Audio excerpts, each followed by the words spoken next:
So we are recording this and probably then, Yes. so that this could be available for people on our social media handles and website. Sure. Done. Okay.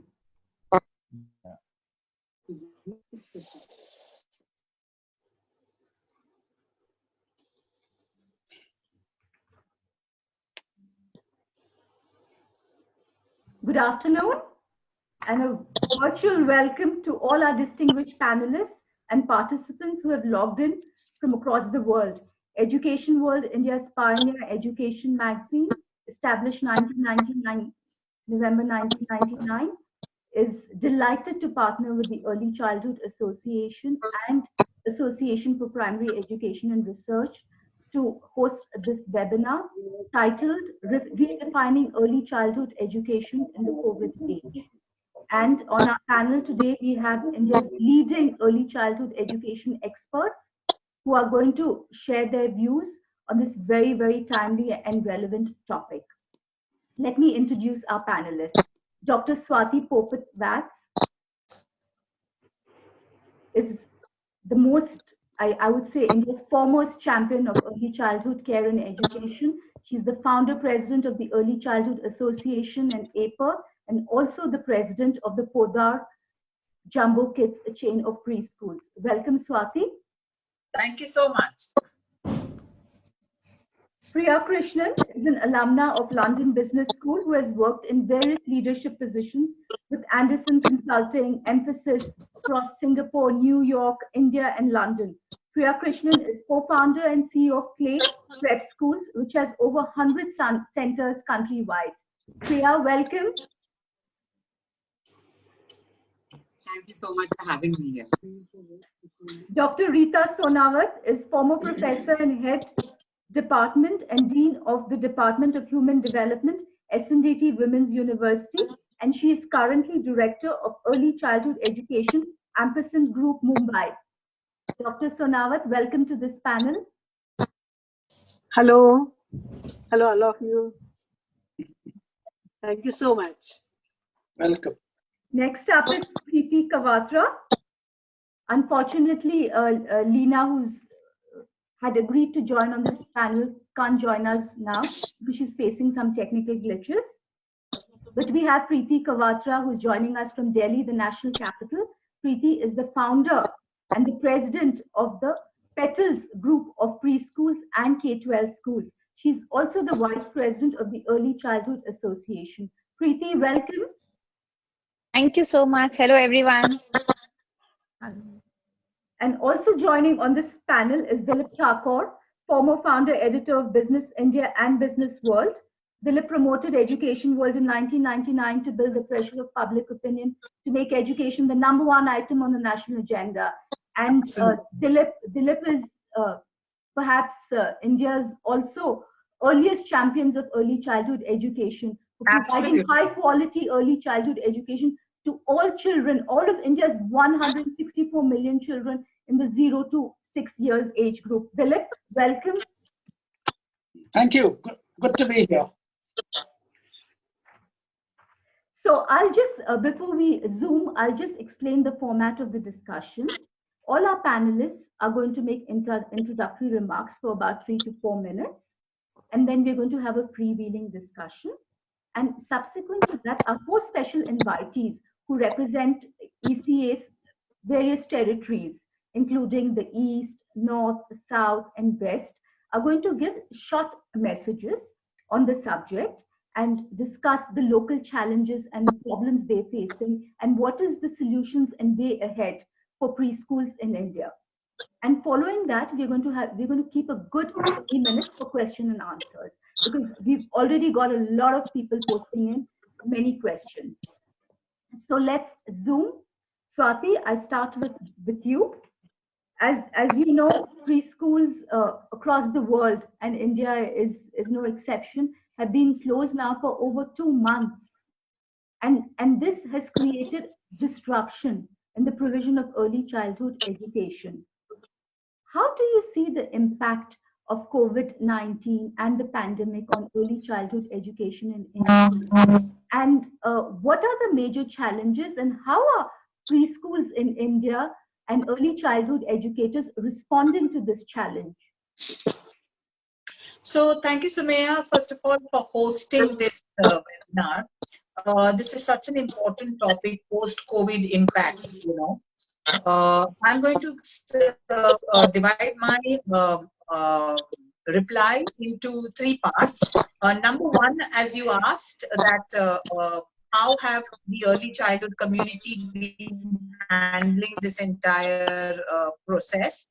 I think where the private preschools are concerned, they have kind of come together and have started giving home-based learning to their students, so that the connection and the attachment that the child has with the teacher and the school still is alive and valid. I would not say that there is so much of success when it comes to the Anganwadis and the Balwadis. Ideally, I feel we should have started a television channel only focused on reaching out to the Anganwadi and Balwadi children, like many other countries have done. So that is something that we need to now even look into, because this is not the only lockdown that we will be having.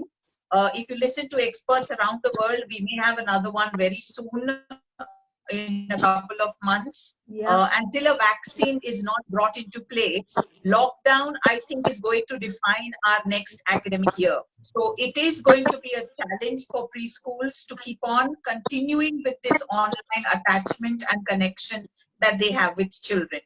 Where it comes to preschools as a business community, we need to understand that the government again needs to think when it gives rules like defer the fees or don't pay fees, etc.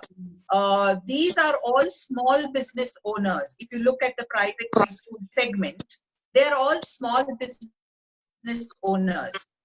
So which means on one hand you are saying we want the country to improve economically, and on the other hand, if you are going to bring in these kind of rules which are going to affect these small business owners, then that's not going to help us bring back this country's economy on the right track.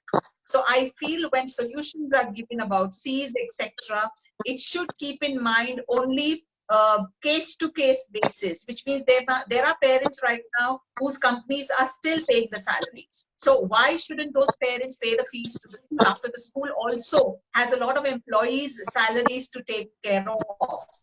So if we want to stop this entire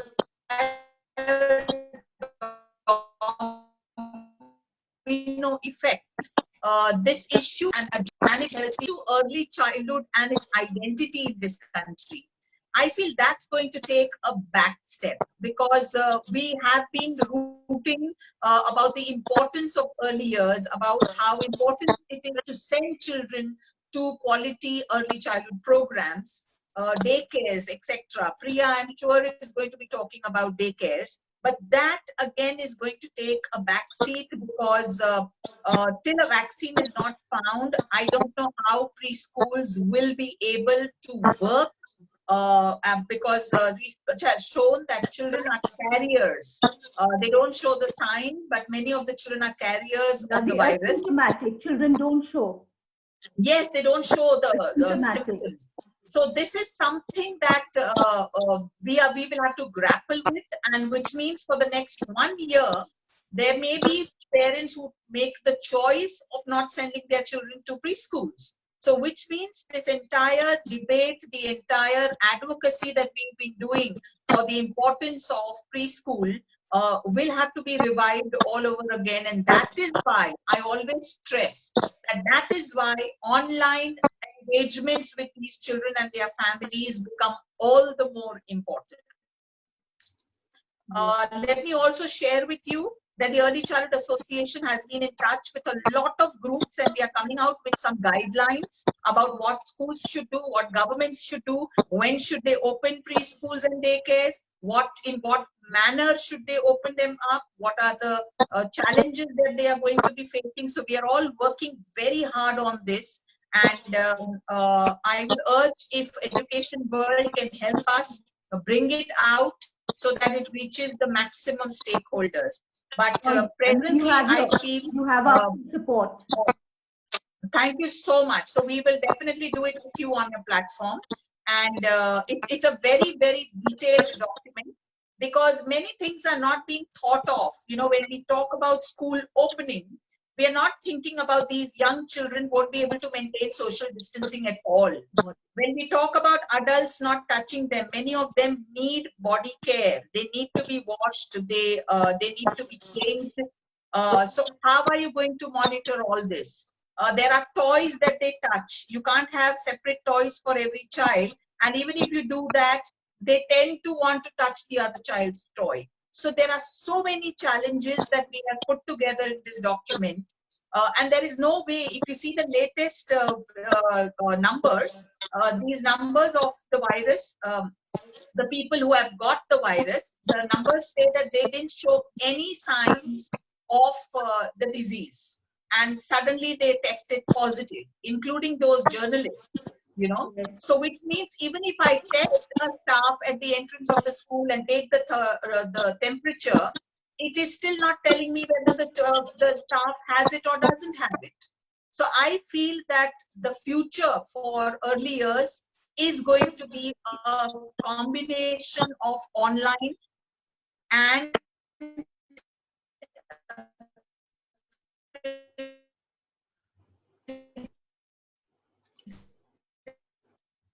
Oh, the audio is on. Sorry, your audio, there's a trouble with your audio, Swati. when it becomes safe, we're keeping Johnson & Johnson. Let me try it here. Can you hear me now? Yes, we can hear you now. Okay, fine. So do you want me to repeat any points? Yes, can you just repeat your last point, which you were making? Okay, the last point is that if you notice that the latest cases, they didn't have any of the they didn't suffer from cough or fever, etc. And suddenly they tested positive for COVID-19. So even if you take temperature of the staff when they come into school, how are you sure that they don't have COVID-19? So it's going to be a huge challenge, especially when it comes to preschools. It has to be a very thought through process. And that is why ECA is coming out with these guidelines, because you know what happens in the preschool sector.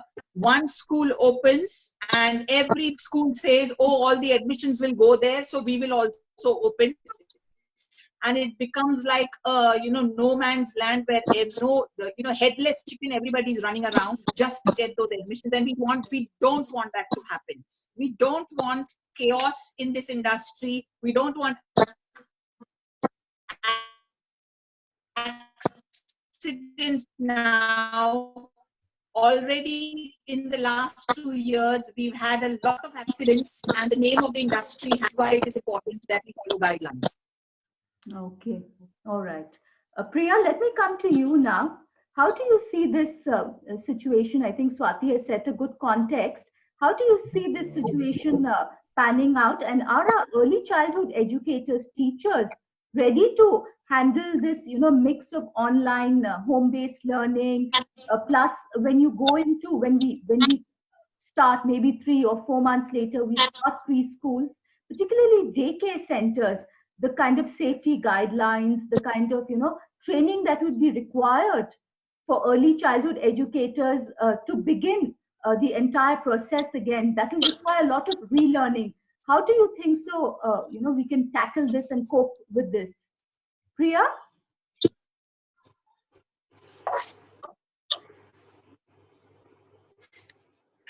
I think the connection is slightly bad today.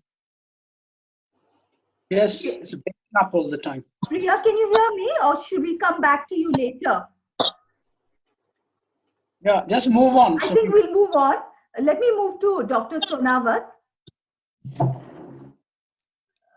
Dr. Sonawat, if you could thanks, comment. From our perspective, if you could comment on, can you hear me? Yeah, yes, we can. I can hear you. Can you hear me? Yes, we can hear you. Can you hear me, Samir? Yes, we can hear you. Ask the question. Without video, we all can be more clear. If you have some disturbances on the audio side, we can switch off our video so that the audio will be much better. Oh, yeah. Should I switch off my video and try answering the question? Yes, Priya, you've come back. Yes, that's good. If you can answer the question now. Yeah, We I can can. hear you. So, from our perspective, I think, I agree with everything that Swati has said. There's also an added nuance that we see, just given the number of children who come for care for us, and these are the children as well. One aspect of it is that the nature of how parents will come back. So we had a lot of resistance when we started shutting down the centers. We actually shut down the centers before the lockdown. In Bangalore, we shut down on the 9th, and the rest of the country on the 15th, because we saw this as a risk of spread. We had a massive resistance when people needed to go, but we see an equal amount of trepidation when they have to come back, because in our centers, a common cold symptoms are very similar to what COVID-19 presents. Yes. Right?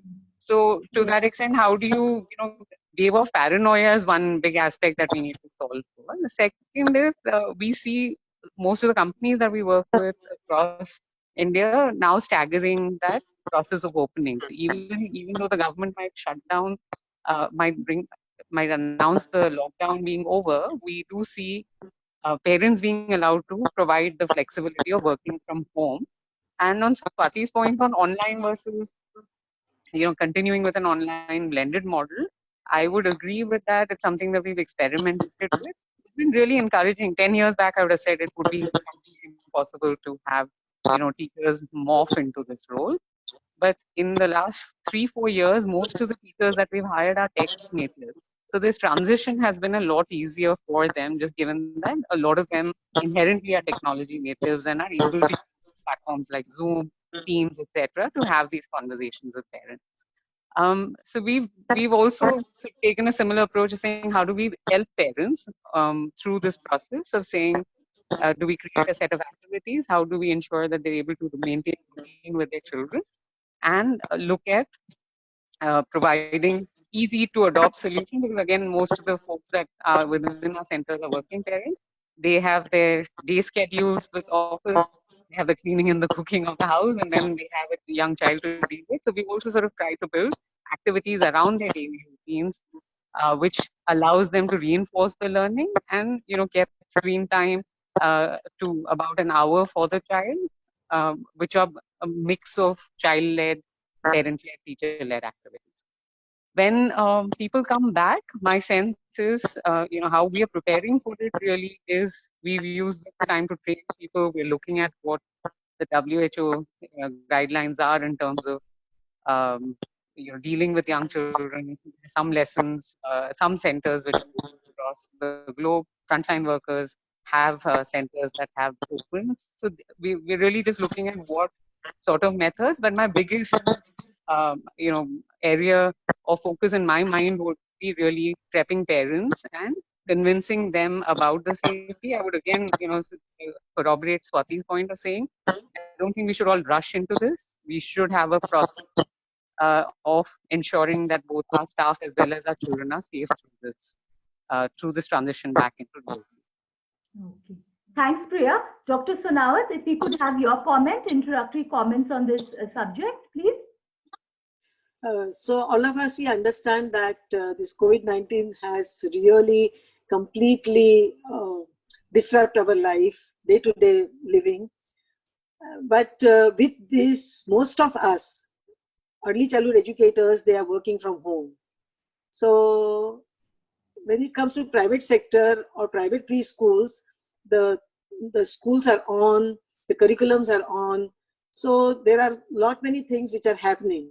But my worry is Balwadi and Anganwadi children, because they are living in a society which is very close-knit.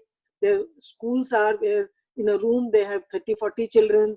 So if they are starting also, how they will be maintaining all these things is a very big question in front of all of us.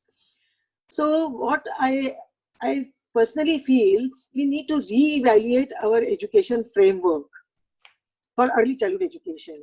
So unless we strongly work before we reopen on the framework and give strong guidelines to everybody, maybe it's a private sector or maybe it's the public sector, it's very important that the guidelines should go uniformly in all the states. Yes.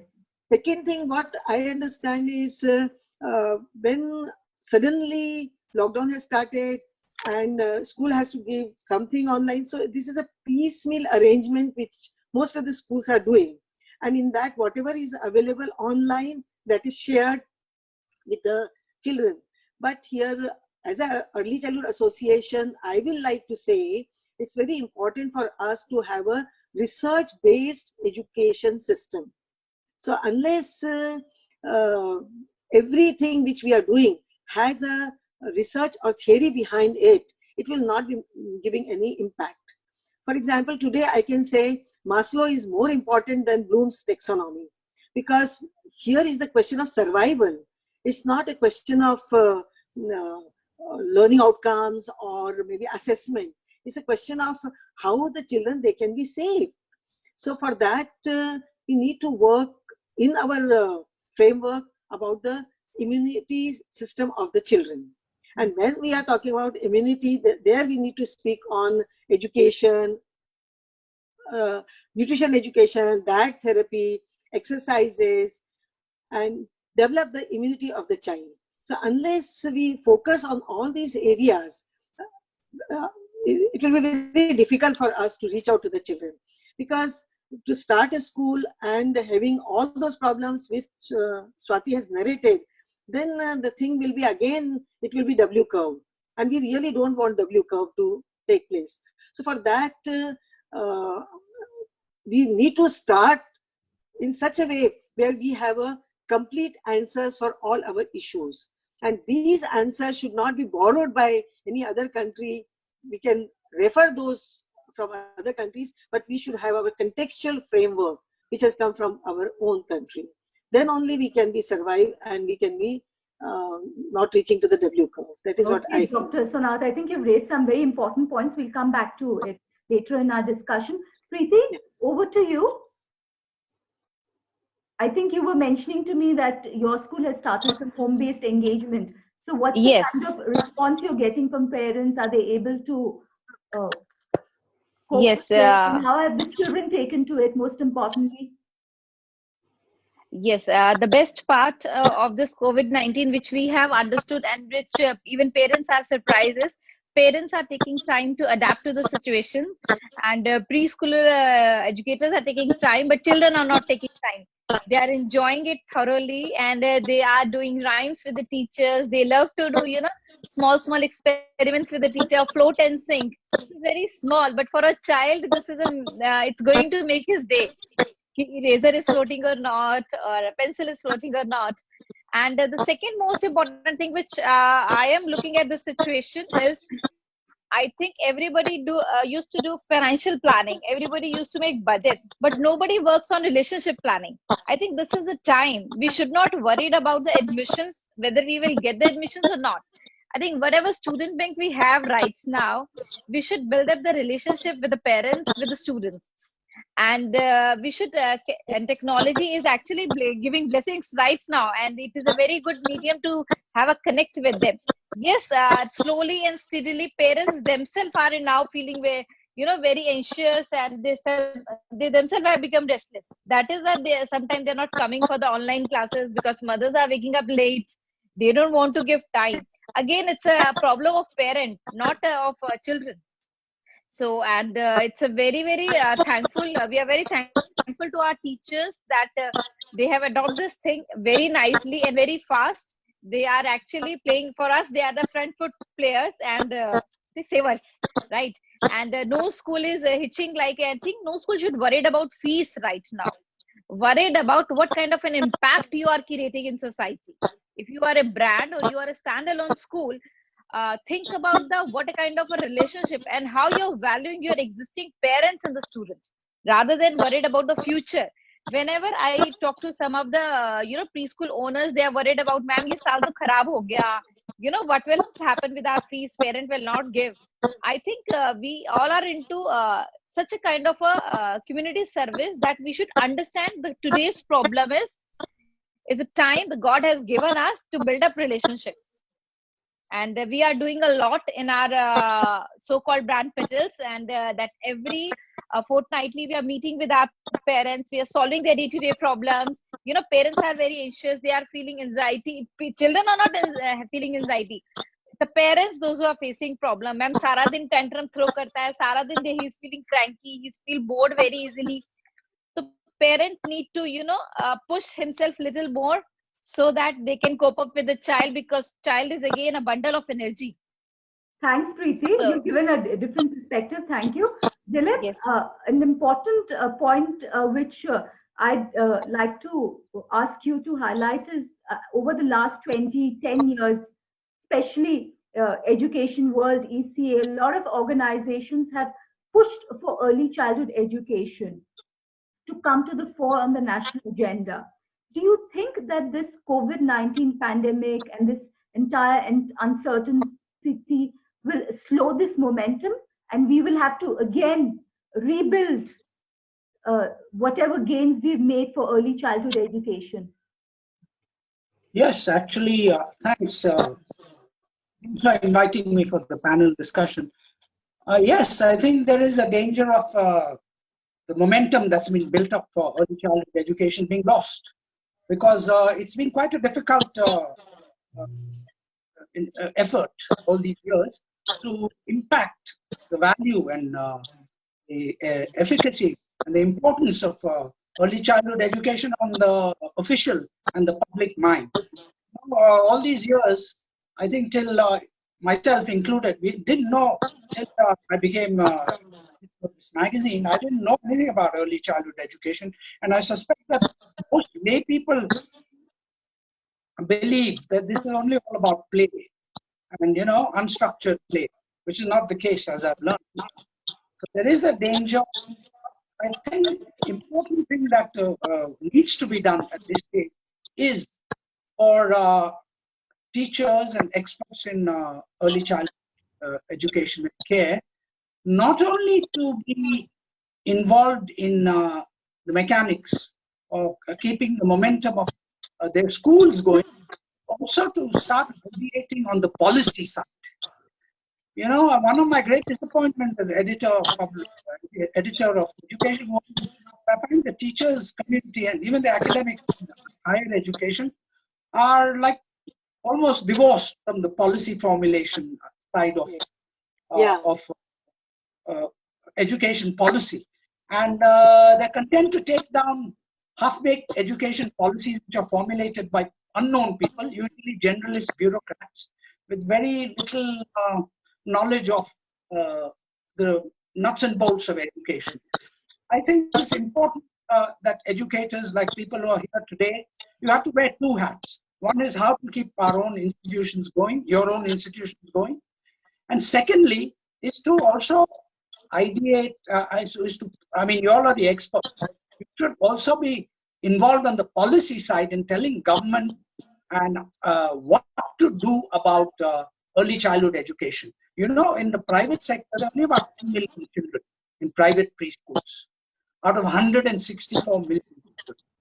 So about 154 million children, out of whom half are in Anganwadis, where they get very poor quality education, and the other half don't get it at all.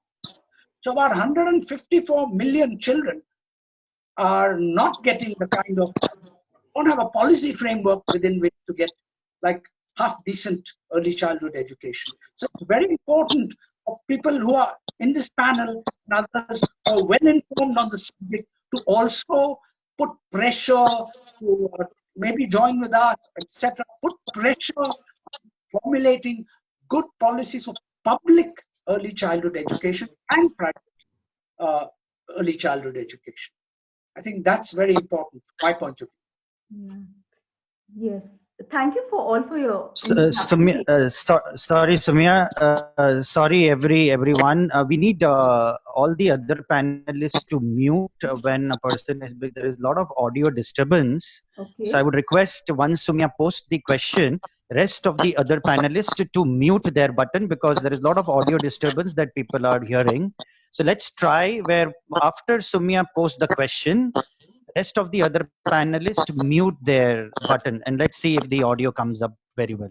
That's what I did. Thank you. Thank you, Bhavin. We'll try that. So my next question is to Swati. So following Bhavin's advice, can I have all the other panelists mute themselves? And Swati, if I could have only you answering this question, please. Yeah. Yeah. So Swati, going back to what you said about small business owners.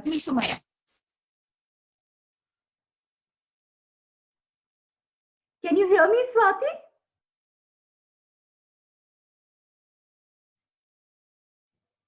You're audible, Sumya. Okay, I'm audible. Yeah, Swati, can you hear me? I can hear you. All right. So the question I want to ask Hello? you is, the question I want to ask you, Swati, is, do you see that? Yes, I can hear you. Okay. The question I want to ask you is, do you think the government should also look at a bailout package for early childhood education entrepreneurs? Because this sector is going to be hit very, very badly, like you just said. Parents may opt not to send their children to preschools for the next 6 months or even 8 months or even a year until this entire epidemic pans out. So, Sumaya, that's a very valid question. But because early childhood still is no department's baby, you understand, we are under WCD. And yet many of our rules at the state level are governed by the education department. So we still don't have a mother or a father figure who will take decisions for the private sector. So Anganwadis and Balwadis, at least we are very clear, it's WCD which will be taking the decisions for that. So keeping this in mind, even if there are small things like the government saying, like today I heard on the news that the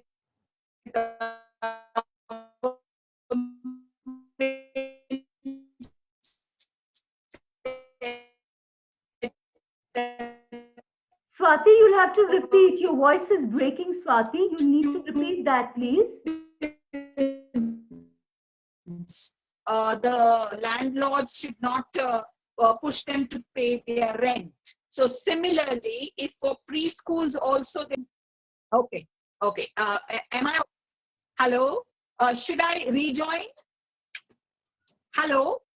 We can hear you now, Swati. We can hear you. You can hear me now? You can Yes. hear me? Yes, we can hear you now. No. Okay. Because I still see a comment, lost Swati audio completely. So, Yes, Swati, in fact, you can rejoin. That is better because we are losing you in between. okay, I will just rejoin. All right. So in the meanwhile, Sumya, you continue. In the meanwhile, Priya, let me take that question to you, Priya. Do you think that a government bailout package for the many small EC entrepreneurs who are just actually, one person organizations in a lot of cases? Yeah, I definitely think there has to be in the small towns. What do you have to say on this? I definitely think there is some support that's required, because not only has the government come out with the statement saying that we cannot cut salaries, look at retention, something that we shouldn't do, just given that this is a very nascent industry. We've all worked hard to build the capacity of teachers and caregivers. I mean, in our case, we have 3,500 people across the country, and the two mandates. One is don't collect fees, and the second is that you continue paying salary. With no income and an ongoing cost, it becomes a sustainability issue. And I think someone like us, who has the ability to sustain this for a longer period of time, is better off. But a lot of the smaller providers will require the support to continue paying salaries, rentals, etc. Because the government's not relaxed the rule on rentals either fully. Okay, thanks. Swati, I think we've got you back again. If you could take that question. Yeah. So can you hear me now? Yes, we can hear you Swati, now. I think switching your video off helps, because that helped me for sure. Okay, I'll just try that also. So just tell me if I'm heard properly. So the number one thing, because as I said that we are nobody's baby still, we are at the center, we are still under the WCD. The new education policy has still not been implemented, so we are still not under the MHRD. So where private preschools are concerned, we don't know who will take decisions and help us with our issues. But I would urge the government, if two things can be done for preschools. Number one is that, just like today I heard on the news, that rents for students, landlords have been told that please don't push for the rent of students. Similarly, if landlords can be also told that for preschools are concerned, if you cannot push for their rent and give them some leeway in paying their rent for some time, that would definitely be a benefit for the preschools. Number two, our governments should not say don't take fees. Government can say don't take fees during lockdown, but it should not, no state government should say that maaf kar do fees, you know, don't pay the fees at all. That's not going to be the right way out, because the government has also said don't remove staff and keep paying salaries. So that is a very important cost that a preschool incurs. So they basically depend on the cash from the children's fees. So when you stop the fees, the entire cash flow of the school stops, and it impacts a lot of expenses that they are supposed to be making. And the third thing that I would urge is that, if required, turn the fees into a monthly fee so that it is not a burden on the parent, and yet it is helping the schools take care of their monthly expenses. And fourthly, if a loan on a very low interest can be also given out to these schools, because many of them are struggling with numbers. I like the Preeti's point that relationship, but you know, every school is not strong enough to not worry about fees. I'm talking about those little schools which are functioning, and they may have just 40 and 50 children, but they are yet doing a good job. Those people are doing their best for relationship, but at the end of the day, they will have to come out with the checks of their staff, and they don't want to remove their staff. So the government will have to look into these things to help not only the preschool business, but look at them as your small business owners. When we say that the economy of this country has to come back on track, these are business owners. They are contributing, they are taxpayers. They are contributing to the tax of this country. So it's very important. What about the millions of teachers that are being employed, Swati, in early childhood? Absolutely. So the millions of teachers and their livelihoods. Absolutely. And what is happening is also that if we take this kind of stand where education is concerned, then education per se will not be viewed with the same sense of respect in the future years. It will always be sidelined, both in the budget of the country and in the budget of families. So it is very important that in this COVID-19 period, we don't say that we can do without education. We can't do without education. And educational institutions, even the private ones, have found all possible ways to reach out to the children, to reach out to the parents. They have not allowed the learning to stop. So that is something commendable that the schools are doing. And that is why I urge that the government should support education as a sector, because education contributes not only to your economy, it is building the nation. So it is building your citizens. So it is very, very important. I think with the foundational years education now having been got special focus by the Kasturi Rangan Committee, yes. Dr. Yes. Sonawat, I mean, correct me if I'm wrong, the government needs to start taking early childhood education very seriously. And at the time of this crisis, don't you think that, you know, what Swati and what Priya are saying, the government needs to take a proactive steps in helping out this early childhood education sector, which has been neglected, in fact, for the past 60 to 70 years after independence?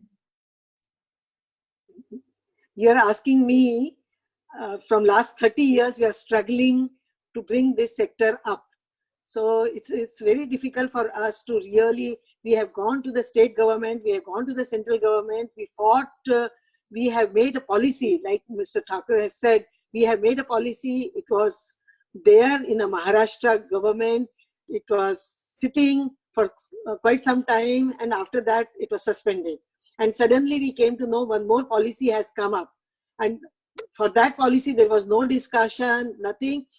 Once UNICEF has invited all educators and showed us the policy, and this is a policy which has come up and it is passed also. And after passing that policy, nothing has happened, because the first thing in the policy was all the preschools should be online registered.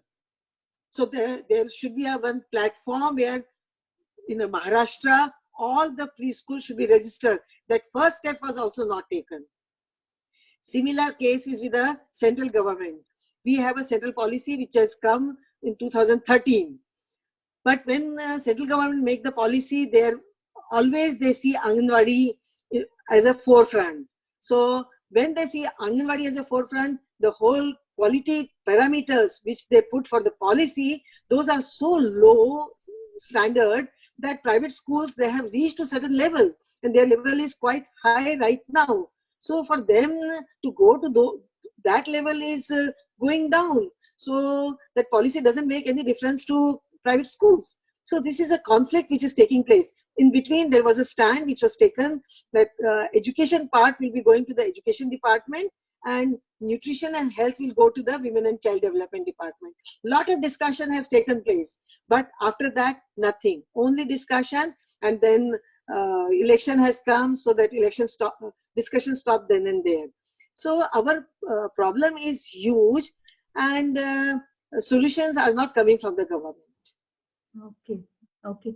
Preeti, I want to ask you a question, because you raised a point about relationship building, and you were saying that, preschool owners should not worry about fees right now. But I mean, there are a lot of preschool owners who are just solo entrepreneurs, who are particularly in the smaller towns. They have done, in fact, a great service by providing early childhood education and promoting preschool. They have only 20 and 30 children.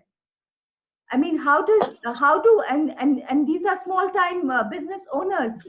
If a parent is not able to pay the fees even for 2-3 months, they're going to experience severe cash flow. Yes, it will affect. It will affect. Definitely, it will affect. But this situation, we all have to understand, this is not with us only, right? This is for everyone. And not only preschool industry, but every industry is affecting. And this is a time when school can actually contact the parent if the school is providing online classes, if the school is actually providing maintaining a connect with the parent and investing in relationship building, or organizing a parenting seminar and providing them home-based learning. So, and then give a call to the parent for the fees and tell the parent, school is just like an organization where teachers are dependent, nannies are dependent, drivers are dependent, and it is a pain point of school owners, right? And parents have to understand, if they really want in future also, you want the same teacher and the same environment, then parents should not, panic in paying the fees. And it is not about the fees. If it is a necessity, you are spending on fruits, you are spending on your different services which you are going to take. You cannot make the education or preschool education on a side. So parents have to understand this thing. I think ECA is the best model, and we should, ask everyone to listen to them. And they are the best teachers. They are telling everyone what is the need of paying a fees, what is the need of a good teacher. Dilip, I'd like to ask you a question. Dilip, are you able to hear me?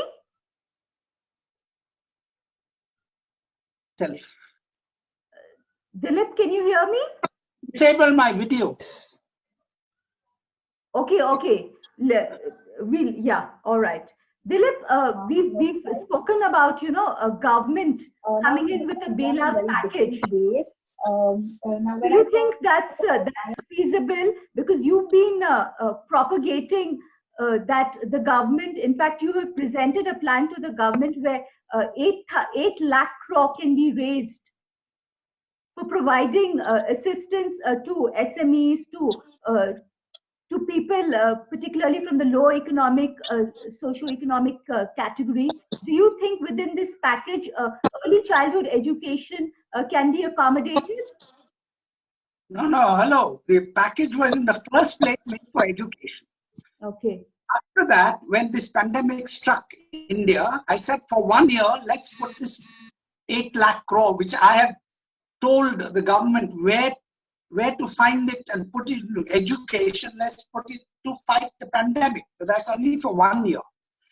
The basic point is, and this is where I'm not receiving any support from the teachers community or from academics, intellectuals, is that we have to raise the expenditure on education, which has been 3% from the year 1950 to 2020, to at least 6% of GDP, which was recommended by the Kothari Commission way back in 1966. We have not done it yet. We get, even the teachers community is totally silent on this. You see, it's no important. It's no use being involved only with the nuts and bolts of teaching. The overall budget has to increase for education and human development resource. Teaching is not a technical business. You have to have the resources. Schools have to be inviting places where people can come, where children love to come. It's hospitable, etc. All this costs money. And to say that we don't have the money for education is ridiculous. Even in Africa, the average spending on education is about 5% of their budget. That's the global average. And developed countries spend 8 to 10% of their GDP. About immunity, not just about eating clean, also eating healthy. Also ensure you include some amount of cucumbers, carrots in your daily diet. You can have it as Sorry, am I on or is somebody else speaking?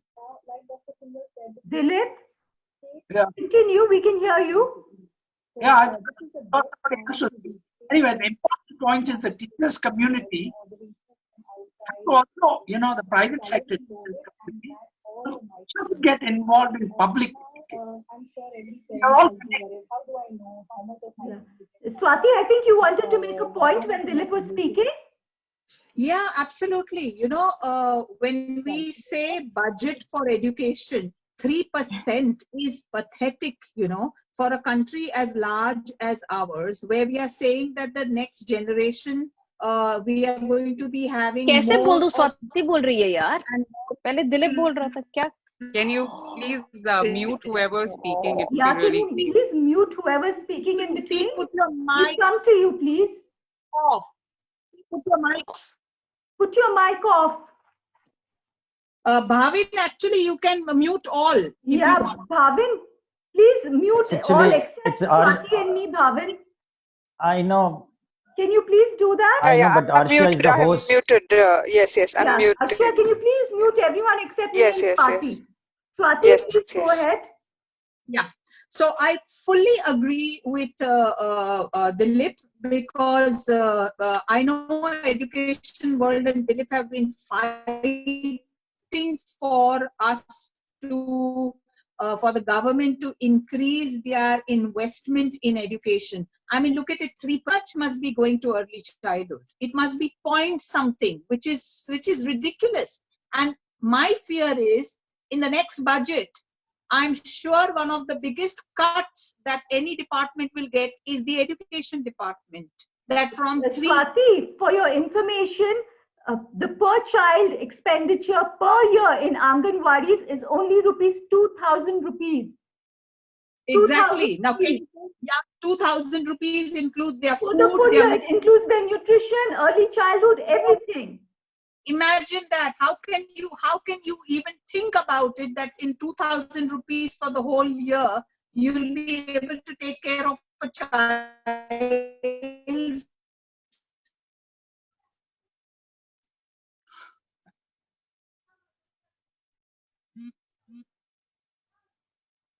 Swati, I think all we, needs. Swati, I think we just lost you. Can you just repeat that? So, and my fear is that in the next budget, this may even go down further. We are drafting this document. When we are drafting, it should not go down further. Because I'm keeping in mind the COVID, I disagree once again with Preeti that all businesses are going through the same. No, the government has not told any business not to charge. Whereas where education is concerned, advisories have come from every state government. Don't ask for fees, don't ask for fees, don't ask for fees. Hello, it's very important to understand that 50% of all children are going to private schools. Private schools. And if you don't charge fees, and these are the 50% come mainly from the middle class, who are the actual people keeping the economy running. And if you say don't charge fees and private schools collapse, your whole education system will collapse. Absolutely. And if your early childhood education collapses, the preparedness of children into primary school will fall to such abysmal levels that primary education and secondary education for the next foreseeable future will not be able to recover. Absolutely. So I don't think it's just down to, you know, preparedness for schools and higher schools. The fact is we've all collectively spoken about children under the age of 5, and if we as a government don't get, we as a government, as a country, as providers don't get this piece right, we are sitting on the largest demographic dividend the world has. And, you know, both through COVID and subsequently, you know, we're all collectively rallying to say that the investment in this space, more so in early childhood, if anything, you know, inversing the pyramid in our case is critical. So if we get this piece right, what India can evolve into is massive, because we have the world's largest population under the age of 5. This is what the Kasturi Rangan committee has said. They spent an entire chapter on early childhood education. Yeah, yeah. So teachers' community has got to put some pressure also, you know.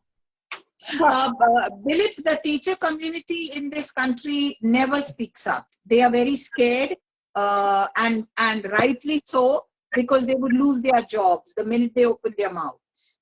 No, the chapter which is there in early childhood education is very nicely written, and it has gone up to 2nd standard also. But the unfortunate part is, rightly Swati has said, the policy has not even accepted till now. The policy, still they are discussing and reducing even the age which is suggested till 8 years. Now they are reducing to 6 years. Again, there is no change, because all the time they are seeing Women and Child Development Department. They don't see the goodness of the early childhood education. And why it is 8 years, they are not discussing that also, because their worry is Women and Child Development Department, what they will do if it will go to the education.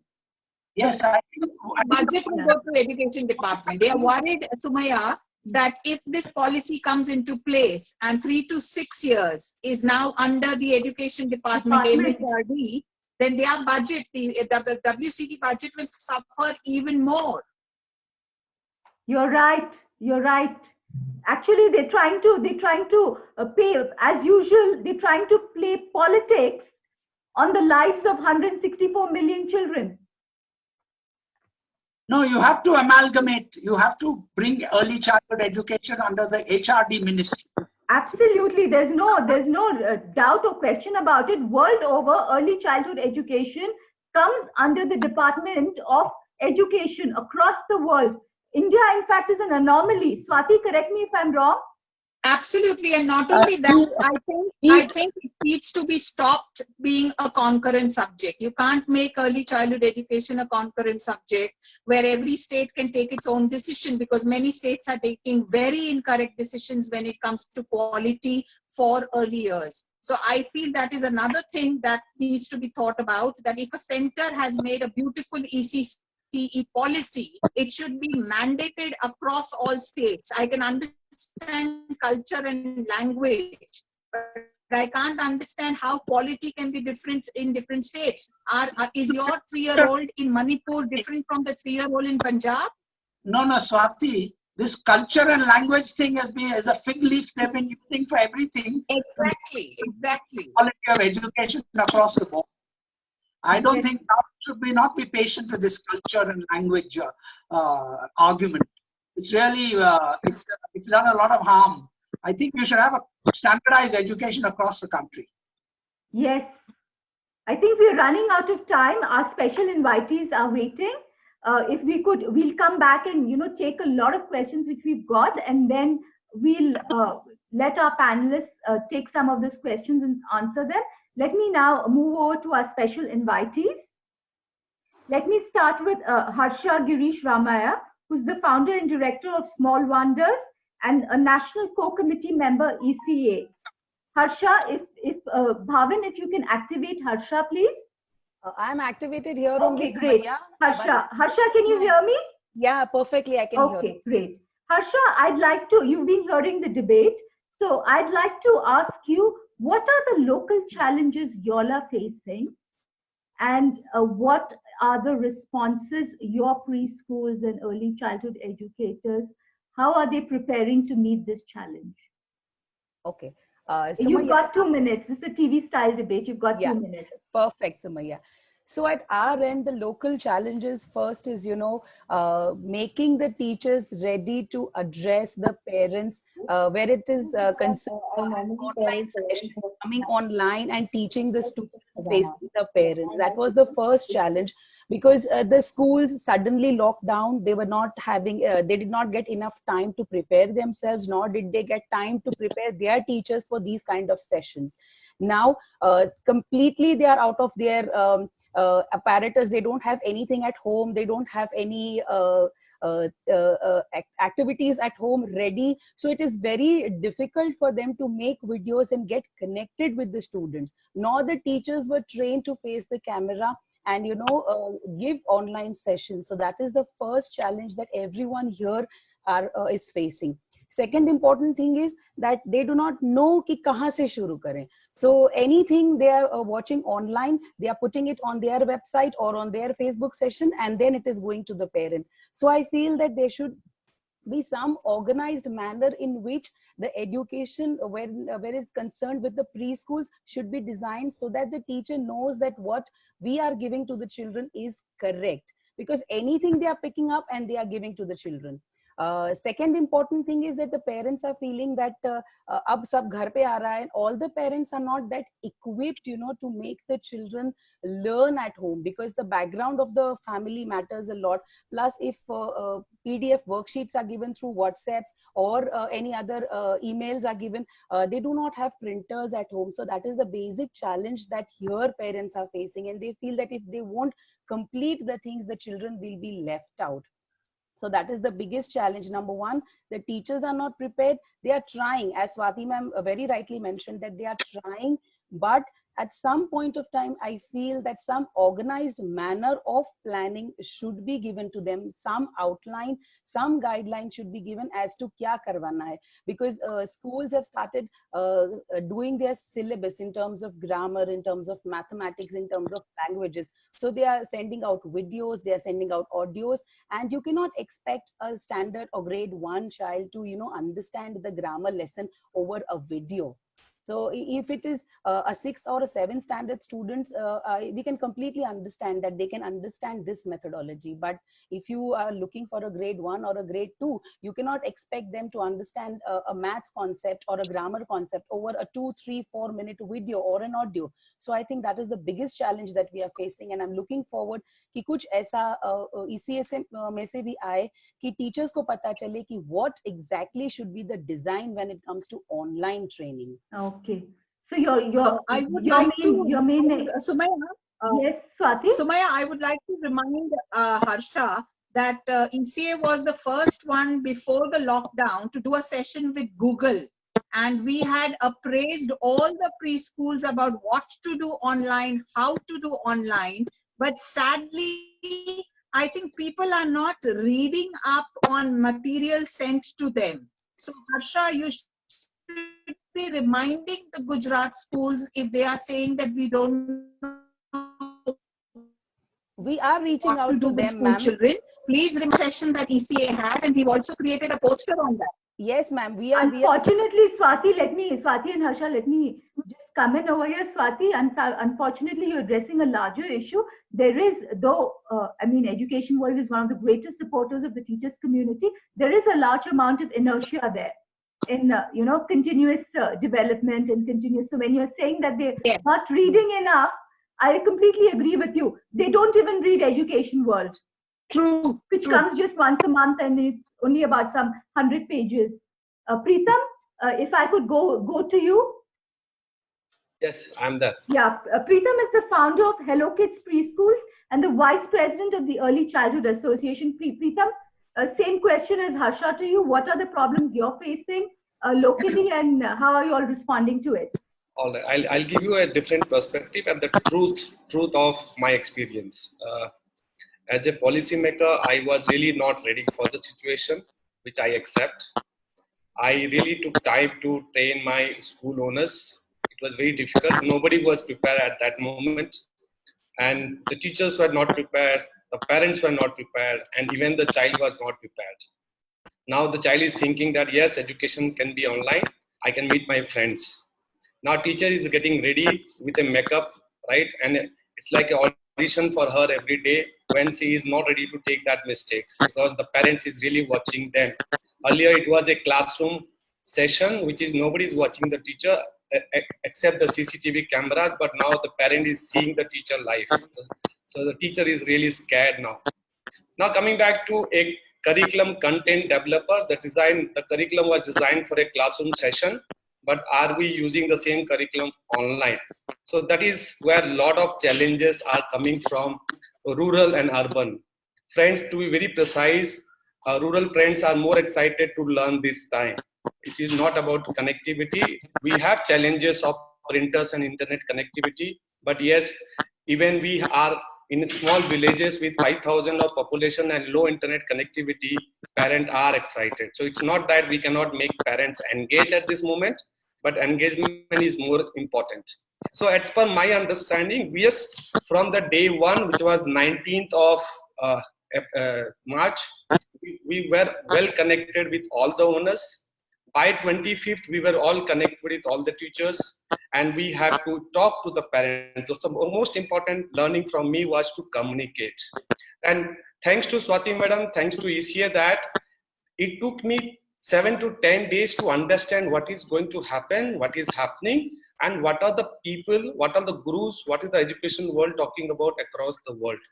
Friends, I was not rushing into that, but I was really in touch with all of my school owners every day that this is happening, we need to prepare, this is what we are going to do not post this, do not do this, and let's wait and watch what is going to happen. Friends, I was seeing a lot of mistakes from different schools. Delivering content on day one, when you are starting up the online education learning session or engaging session, you are delivering content, you are delivering new content, you are meeting new students, those to whom you have not seen it. You are doing 3, 4 sessions. So friends, really I took almost 10 days to understand what is this COVID-19 situation for an early childhood.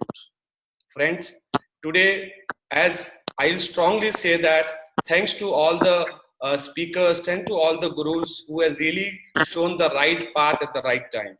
So friends, nobody has got solution right now. So let's have the patience. Let's do what we can best to do with that young child who is 2.5 years. Rather than giving that content of that alphabet, numbers and stories and rhymes, let's go back and get engaged than the learning platform right now. Okay, thanks, Preetam. Yes, Kausar, over to you now.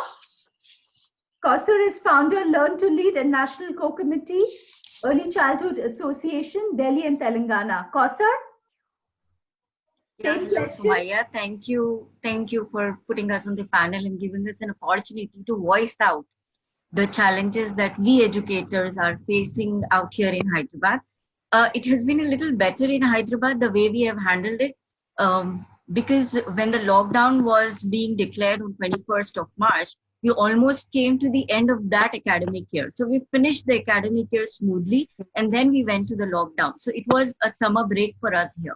But what got affected was the summer camp, which was somewhere generating funds to school and support. That got affected. But otherwise, this break is being used to equip teachers to be able to start their schools online, to create those engagement plans when we will start in June. So we have got this time. The only thing that got affected is the summer camp. And yes, there are two major problems that we all are looking into. One is the administrative problem, how to deal with the enrollments and how to manage funds. So here, ECA has really worked hard in our territory, and we are a huge network here. We are a huge network. And it's a very beautiful network that we create. Soon the problem comes, we all start discussing openly, and everybody comes to each other's rescue. And that's what has happened now. Half of the people knew how to use the online platforms, the other half did not know. Each of them hand-holded themselves. The schools have started teaching the other schools how to do that. And when some schools had extra teachers, they have given it off to other schools who could use them. So we have actually worked it out together beautifully. The curriculums also, few of the people who knew how to change the curriculum online have started giving out to the people who couldn't do it. So we have actually divided the work and we are working on it together. We have certain other issues, and together we have been building each other's moral by saying that let's change our mindset to a finite mindset, and let's not think of this year as a profit zone for us. Is this year 2020 academic year is only going to be sailing through for all of us, and that's what we are concentrating on at this point. All the profits and all the new things that we wanted to bring in, we are going to plan it for the next academic year. So this is the administrative perspective. The educator perspective was certainly the problem of bringing in screens into the classroom. That was certainly one of the issues that we all started thinking about, because we were not pro to it. We never advocated bringing screens to classroom. So even that we have come out through a discussion that we will bring children to the screens. Children will come to the screens for the activities or for the relationship that we are going to create with our child, not for their love for screen. So even the issue which Swati ma'am has raised in one of her sessions online, from so many of our sessions, in one of her sessions, how are we going to transit our children from screen to the classroom? So if our children are more aligned with the teacher and the curriculum that we are giving or the activities, and not coming to the screen for their love for screen, maybe when the same curriculum or the same experience will be when we give it in the classroom, that transition can be a little easier. Okay. But Swati ma'am, I would want to raise one concern here, that we all need to educate our educators and parents about cyber safety for children. Okay. I think that's a very, very valid point. Yeah. Suman, if you could go to Suman Sood, please now.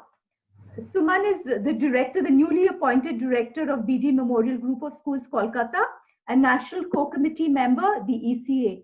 Suman? Yeah, hello. Thank you, Education World. Thank you, ECA, for having me here. Thank you, Swati ma'am, especially. This question is very, very pertinent in the present times. There are a lot of challenges. We as educators and education on the whole was nudged, and then suddenly overnight we were pushed to a change. So this sudden change, this sudden nudging has given definitely a lot of challenges, main being curriculum that had to be revised. We had queries, we had questions, we had concerns. Teachers they were also concerned how to go online, how to teach children, what all content to be used.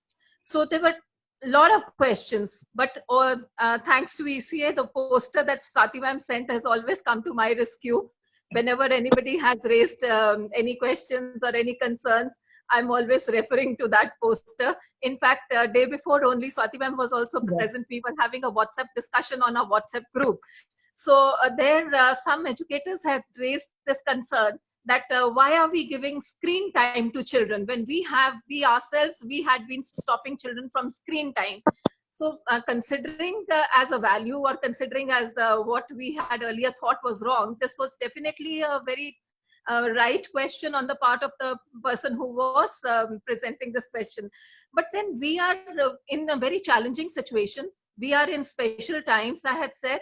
So we need to have some special solutions. So this is the solution right now that we can think of: give children some online assignments.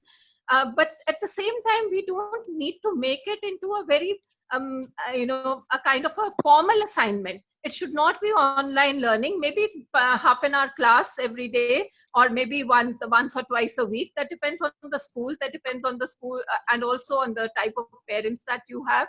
Sometimes, both parents are working. So when both parents are working, it is difficult for them to go on to a particular time schedule. So we can give them home assignments, not make any attendance a compulsory attendance.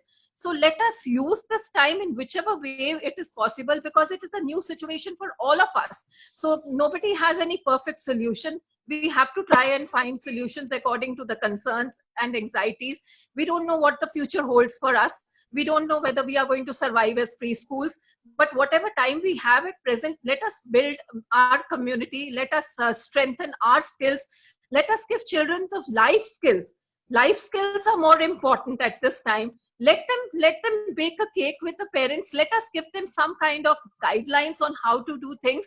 So let us help them to build relationships within their own family. And also sometimes when they are connecting with the teacher, that connection with the teacher is so important. They are so happy seeing the face of the teacher.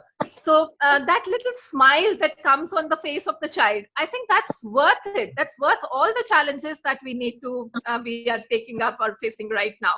And and also when they see it, if we are setting up a virtual or an online classroom. So when children are seeing their friends there, that is again a wonderful thing. They're missing their friends. They have concerns. They have anxieties. They are also confused. They are also wondering what is happening. So as a community, as educators, I think this is more important for us right now, to give them this kind of help, to help them come up and face this challenge, and give them as much of strength and as much of protection and security that we can give. Thanks, Suman. I think we've had some very brilliant insights given by all our panelists, including our special invitees. We've shot ahead of time in our allotted time, but we're going to take questions. Bhavin, over to you. Yes. Have you compiled the questions? If we could have you. Yeah, I have compiled few, but first of all, let me tell you, today, all the best of the education hunkos and ECA has paralyzed Zoom. So hum Zoom pe bhari pad gaye aaj, okay? Because Zoom couldn't take our weight. So that's how education world and ECA have been on Zoom. Yes, so our combined strength is too much, Swati, for Zoom to handle. Our bandwidth has defeated Zoom bandwidth. Okay, if I can have Priya to answer this question. This is particularly on the preschool. Should pre-primary have online teaching? If my school insists that we have to begin teaching online, then how do I cater to needs of each child? Because we use the differentiated approach for teaching during normal teaching days, and teaching online, that too with a differentiated approach, seems almost difficult. So how can a differentiated approach be catered through online teaching? So I love Dr. Rita's comment on Maslow's hierarchy versus, currently the key thing is right now to make sure, not to focus on how to differentiate, but from our perspective, the way we've approached this is it's not only the children, but by the same measure, the parents' insecurities that also need to get solved for. You're also moving from a situation where you have a trained teacher who knows how to work with children, and you're expecting a parent who necessarily doesn't understand how to do it to engage with the child in an exact same way. The third is the whole question of how much online, how much offline. So if I were to break it up from those three parts, most of the content, and I would urge every one of you, and we very happily, so Swati, both to yourself as well as to the business world, to the education world team, please feel free to use any of our content and proliferate it, because we've developed it and it's absolutely free of cost. It is at Clay at Home under the Clay Schools plan. The first part of that is really targeted towards the parents, saying, alleviate yourself of the guilt, focus on routine, engage the child, make sure that the child is feeling emotionally secure, spend the time with the child, talking to them about what's going on with their day, what they miss about their school, etc. So that's one part of it. Second is session is parent led, and there we really focus on giving the parent an instruction on how to facilitate the session while still the child is doing it and the teacher is engaging the child. The parent has to play a role in facilitating that, and then a third part of it is where the child is doing it themselves. So for example, if you were taking the notion of sorting, you're asking the parent to collect things around the house and looking to say how do you sort things, and then the child is taking on a similar activity. So part of this is led and facilitated by the parent, and part of this is done by the child. And for us, the focus, and I think in general through this period, a lot of parents are going through this anxiety of, will my child fall behind? Am I doing the right job? As a parent today, I think I find it a success with my two teenagers if I've kept them away from screens for an hour. So I find that itself as a massive success. So the key thing is also to address parents through this in the online sessions. Keeping it restricted to about an hour and pointing them in the right direction for curated content has also helped us so that they're able to do it at their own pace and in their own time. So, where the benefit of what's happening today is we were traditionally a supply constraint model. So you had a preschool, the child came into a class, it happened from 9 to 11 or 9 to 12. Whereas today, the parent has the discretion to do it over a period of time, and we're saying use the flexibility to do this, but engage with your child in a meaningful. Okay. Now there are various comments and a question, and this all goes to, I think so, Dr. Swati Popadwats, because I think so you are at the end receiver of everything. Okay. So one of the things are all the posters and resources and best practices, how people can avail. A lot of audience have asked saying this resources, how they can access. Is it possible to get it on your ECA website, or what are the resources? The question to you, which has been posted, is how would you propose optimum delivery of a blended learning plan for preschool children to ensure preparedness and readiness for high school? I think so someone is really worried, saying how do you prepare the kids during this time for high school? Okay, so first of all, regarding the materials, the resources, they are all, as Preetham has already typed, on our ECA Facebook page. I will also share them with Education World, and they can share it on their Facebook page, and you can all download it, use it. It has 17 points on how you can do online home-based learning, what is developmentally appropriate for children. Now, coming to blended itself says that it has to be a blend. So we follow 3 rules: parent-led, child-led, and teacher-led.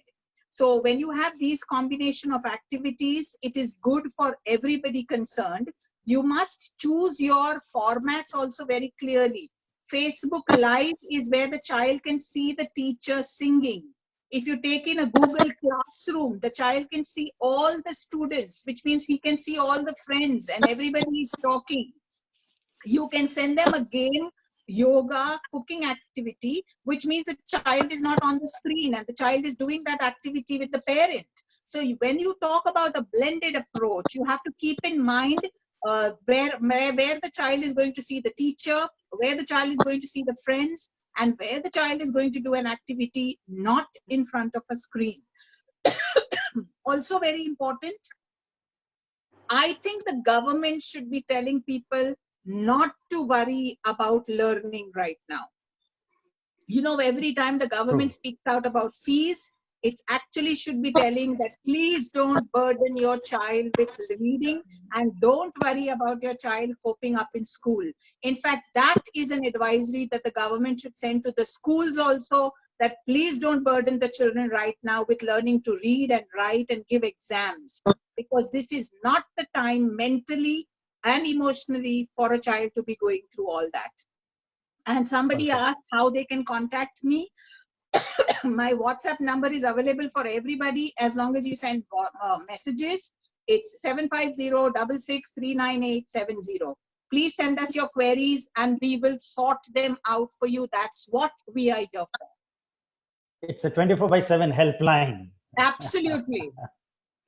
Okay, Sumi, over to you. We have overshooted a lot. You can have your closing comment. He has, on my personal chat, sent me a message a question which is relevant. I think we'll take that only last question. They have said that after May 3rd, if the lockdown is lifted and parents of young children have to go back to work and daycare centers are not open and preschools are not open, what happens then? Because in a lot of homes, people do not have, like, a household help or grandparents, or they could be in another city. What happens? This could be a big challenge. Has anyone an answer to this? Swati? Yeah, so Priya can also weigh in on this. And I would say that companies should take care of making arrangements for their staff to bring in their children, because having a daycare running, okay, if any child falls sick, it will mean that the whole daycare will have to be shut down. So I think companies should take this initiative and either give work from home to their employees till daycares and schools open, or there are many big companies who are taking the decision to open, who already have an in-house daycare which is running under their supervision. So I think this is something that all companies will have to think about before they reopen. And it's only about a few staff that they will have to worry about, because many of them do have families with them. It is only that certain section of staff which are only husband, wife alone, who will need this kind of support from their companies. Okay. Priya, would you like to add something there? Yeah, so we definitely see this as a prolonged process of opening. Not only will it get staggered across cities, we also see parents, not only what companies will mandate them to do, but parents also being reluctant to come. And made that point earlier. From our perspective, I think most companies, at least that we work with over 450 organizations across India, and most of them have been very thoughtful about how to support families. A lot of them will extend work from home for a period of at least 2 months, if not more. And that is really how they will continue to support employees who have young children. Only essential services, so for example, manufacturing and other essential services that we get open, retail manufacturing are the two that we can think of. There, we feel that organizations will provide additional stringent approaches similar to their facilities teams and to their staff for how to run the on-premises childcare centers in those locations. So we know that ahead of the May 3rd itself, we've got a few requests to reopen, but we're following the same guidelines that the organization's following to make sure that social distancing is there, children are maintaining the same degree of distancing, and that's really how we see it panning out. In my mind, I think the full operation across preschools and daycares will not sort of fully re-establish itself at least till August 1. And even at that point, it will be a much lower number than what we've seen in March before the shutdown. Okay. Thanks to all my wonderful panelists, our participants, our special invitees, and special thank you to EC and APA for partnering with Education World. I think the main learning from this panel is that we must keep the conversation going. Our hard-won battle of the last 3 decades, Swati, Education World 20 years, and ECA also almost those many years. We have begun to keep early childhood care and education, to bring it to the center of the national debate and agenda. We should not lose that momentum. We should keep the conversation going. We should all unite, keeping our youngest children in mind. Absolutely. Thank you, everyone. It was wonderful. Thank you. Thank you so much. Thank you. Thank you. Thank you. Thank you. Bye, madam. Thank you. Bye, everyone. Goodbye. Thank you. Bye. Bye.